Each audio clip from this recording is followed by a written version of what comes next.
Let's have dinner. Do you know what this invitation is all about? Unfortunately not. Seems as if we're both clueless. Good evening. Excuse me, is this the right place for the presentation? Welcome, my distinguished attendees. I am pleased that you are all here. Joanne Kepler, court astronomer and mathematician. Williamina Wollaston, physicist at the Royal Society. And of course, Tycho Brahe, astronomer to the Danish king. But where are my manners? Please, let me introduce myself. I am Virgil Brooks, your host. But I have gathered you here today to make an announcement that I am sure will be of great interest to you. Listen carefully. The day after tomorrow, time will come to a complete standstill. The stars have already stopped moving. how is that possible? Don't worry about that yet. Until then, be my guests. You have to stay for dinner.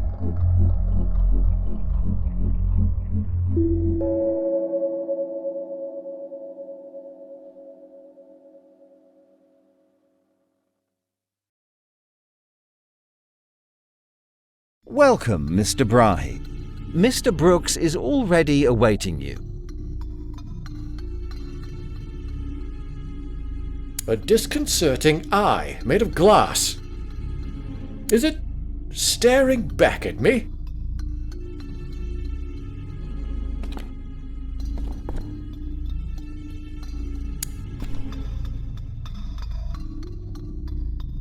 Mr. Brahe, welcome to my office.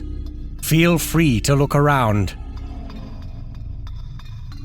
What a strange man he is.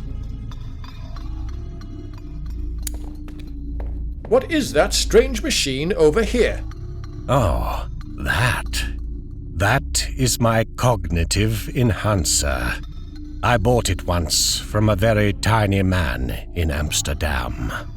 He claimed that it would boost cognitive abilities, and that it would emit a high-pitched steam whistle sound when the user spends too much time pondering. But I realized that it does absolutely nothing besides whistling at completely random times. Oh, I'm sorry for your mispurchase. The seller better pray I never come back to Amsterdam. At least it looks fancy. What's special about this teapot? It's one of my most precious belongings. A device I developed all by myself. When pouring something in, it distinguishes between different types of tea and holds the temperature at the perfect level. Earl Grey or Darjeeling, peppermint or matcha. Everything is possible with this special teapot. It's a drawing of an impressive organ. I learned to play that instrument during my time in Prague. You seem to be a man with many talents, Mr. Brooks. Dedication, Mr. Brahe. I am a very dedicated man. It shows a huge obelisk. That's a story for another time.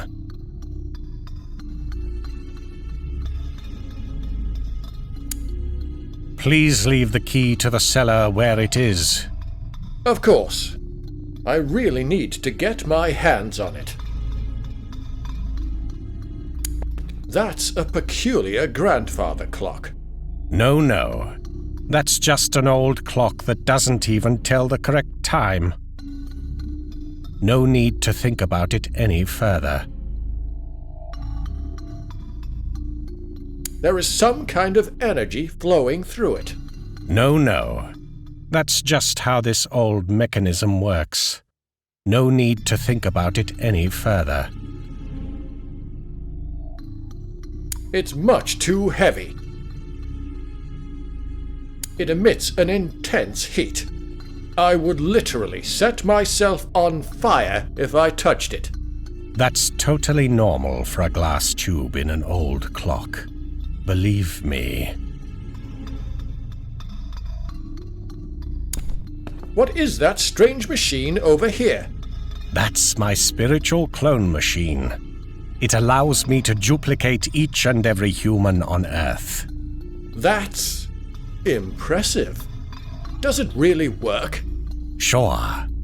But there is one drawback to it.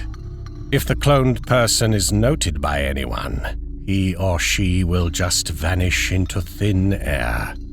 The clone just disappears at eyesight. Very interesting.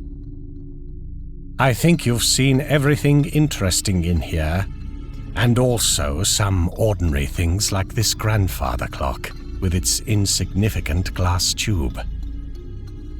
What do you like most? Is it the teapot? I bet it's the teapot. But now, Mr. Brahe, I will turn my attention to the upcoming meal. There are some topics to be discussed with Declan. No, Mr. Brahe. The clone machine will stay right here. Of course. Declan, Mr. Brooks. report the current status. Well, I just finished the Vichy soir as an hors d'oeuvre. Sounds delicious. Now hurry up. Very well, sir.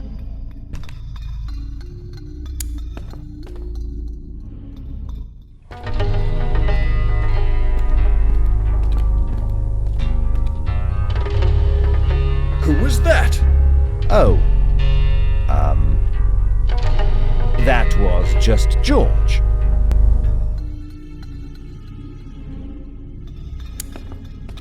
Mr. Brooks advised me not to let anyone in the cellar.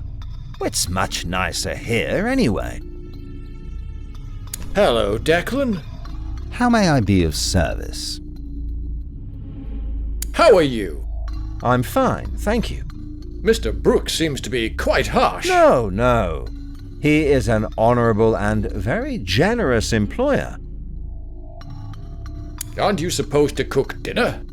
In all modesty, I am excellent at multitasking. The food is on the stove. I'd like to talk to you about George. All I know is that Mr. Brooks helped him at a time when George didn't see any future for himself. And now it is claimed that George is the future of Mr. Brooks. But I don't know what that means. It's just what Mr. Brooks says. See you later. Have a nice evening, Mr. Brahe. Declan,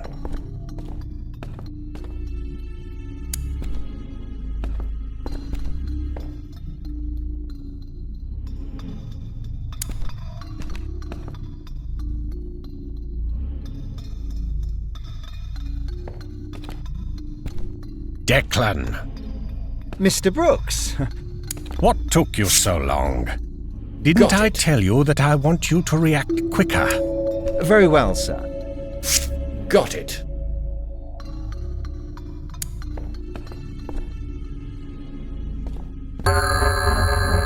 Mr. Brahe, my spiritual clone machine went missing. Do you happen to know anything about it?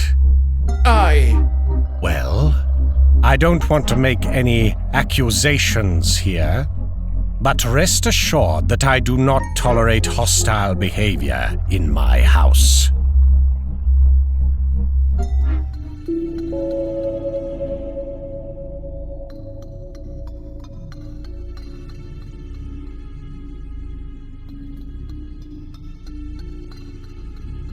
Declan,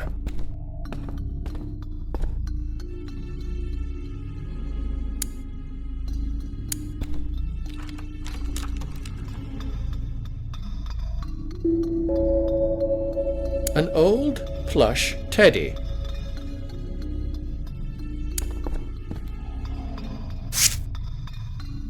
October 23rd. The moon hangs low tonight, casting eerie shadows across the mansion. Mr. Ambrose Fairchild, that peculiar owlish visitor, haunts my thoughts.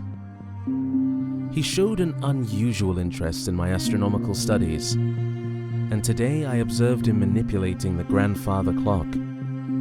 What purpose could he have for such inquiries? I've allowed him, along with his timid butler Declan and the taciturn George, to stay in my mansion. Unsettling events leave me filled with dread and suspicion. Time itself seems to wane and wax at Mr. Fairchild's whims, for the clocks throughout the house keep strange, inconsistent hours. October 26th. Another sleepless night has passed, and the mansion feels like a prison. Mr. Ambrose Fairchild taunts me with cryptic knowledge, and his visits to my study grow more frequent. Last night, under the ghastly glow of the full moon, I beheld the true extent of his sinister influence. October 27th. The final entry, dear diary. For I know not if I shall survive this night. The clock strikes midnight, and I pen these words with trembling hands. Tonight I shall confront Mr. Ambrose Fairchild in the moonlit garden where the boundary between reality and nightmare blurs. Armed with a dagger, it is the only means to cut the sinister thread that binds him to my existence. If you find this diary, pray for my soul, for I fear I may be lost to the darkness that surrounds me. Farewell, dear diary, and may you find a safer haven than my own tortured mind. Mr. Brahe, what are you doing in here?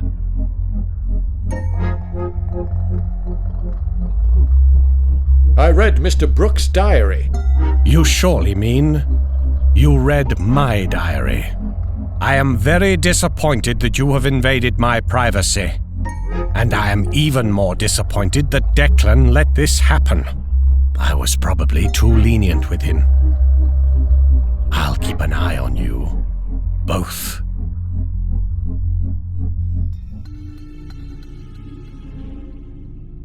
All right, let's try this. But I should be very careful with such a powerful device.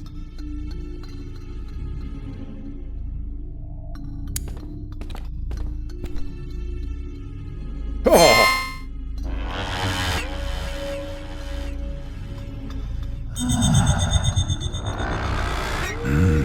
Suspicious.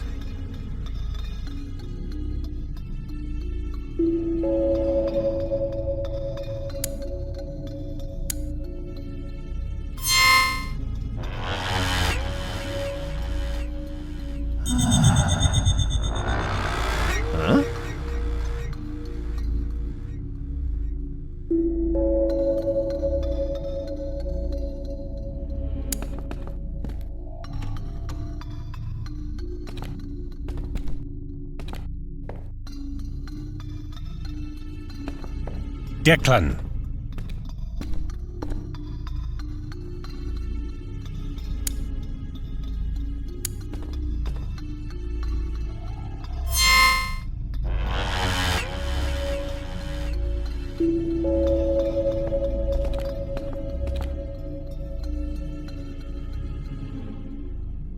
That's a decent selection of wine.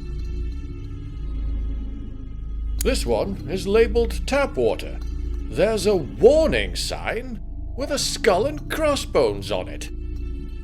I'll leave this one for someone else. I'll leave this one for someone else.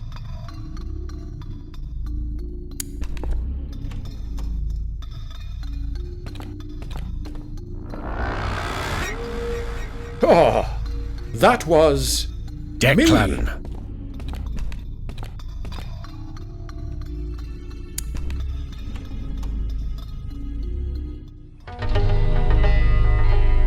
are sleeping in my room? Upstairs?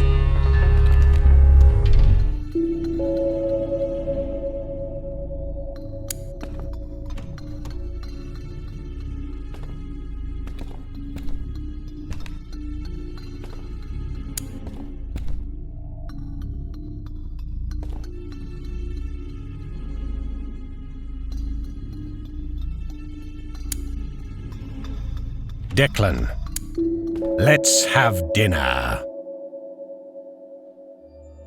Delicious.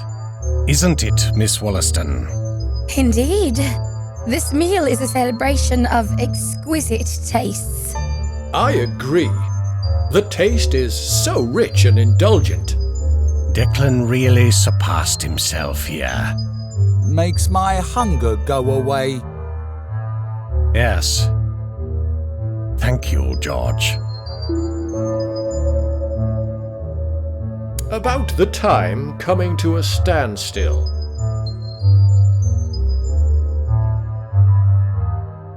Wollaston and I experienced that we cannot leave the mansion. It's like time passes slower the further you get away from the mansion. That sounds quite unsettling. What do you think causes the standstill? I have my theories, but I am not ready to share them with you yet. What will happen when time stops passing? I assume that everything and everyone will be locked in their current position, not being able to move or talk or feel forever. What can we do to stop this? Oh, if only I knew. But as far as I am aware, there's no way for humans to influence the passage of time. There needs to be something we can do. Well, go on and try. Mr. Brooks, I'd like to ask you something. I never heard of you before you invited us here. What's your story? I've become pretty reclusive recently. But before I moved here, I lived in many places of this planet. Never stayed for a long time. I am always eager to learn, and always eager to experience the beautiful things in life. I can't help but notice you seem to have the appearance of an owl. Oh dear, it's getting late. I'd really like to know why you are an Oxygen-inhaling species? Well, that's an odd question, don't you think, Mr. Brahe? No, really. Please tell me, why do you look like an owl? Organ player? Well, I learned to play that instrument during my time in Prague. I'm intrigued. What led to you becoming, an owl? Ostrich? Well, now you're getting silly. I am clearly not an ostrich, as everybody can see. Oh dear. Why are you an owl? Obelisk enjoyer? Well, that's a story for another time. It seems to me as if you look like an owl. Onion connoisseur? Well, I simply can't get enough of their incredible taste. Whether they're caramelized to a sweet golden perfection in a savory dish, or adding a satisfying crunch to a fresh salad. I'm absolutely enthusiastic about their versatility and flavor. Onions bring a unique depth and richness to so many of my favorite recipes. From the zingy red onions in a tangy salsa to the mellow, comforting sweetness of sautéed onions in a French onion soup. So, whether it's crispy fried onions on a green bean casserole or the aromatic base for a hearty stew, onions are a true culinary marvel, and I can't help but savor every delicious moment with them. Yes, that was exactly what I wanted to know. Any time, Mr. Brahe. About George. We hadn't had time to talk to each other so far. Yes, that's because he's very busy at the moment. Are you also a scientist, George? I am a lawyer. He's my lawyer. Do you also live here, at Mr. Brooks' house? Yes, he does. That's pretty unusual for a lawyer to live with his client, isn't it? It is just the way I want it to be. And do you want to live here, George? I live here, at Mr. Brooks' house. I am his future. Enough, George. From tomorrow onwards, you are suspended from having dinner with us. And, Mr. Brahe, that is none of your concern. Who is supposed to sit in the empty chair? The unoccupied chair is for Declan. I allow him to eat our leftovers. If there are any, that is. Mr. Brahe, if you don't mind, may I ask you something? Of course. It's about your golden nose. How did it happen? Miss Wollaston, this is such a rude question. Asking someone about their unusual appearance. You must be embarrassing, Mr. Brahe. No, it's fine. You are mistaken, Mr. Brahe. It is clearly not appropriate. Oh dear. All right. That was a hard day for everybody. With a blissful meal as the crescendo. Have a good night, my distinguished guests. At the Owl Observatory. Wishlist now. You have to stay for dinner. I think Mr. Brooks and Declan are both brilliant. They are definitely in cahoots. Let's have dinner.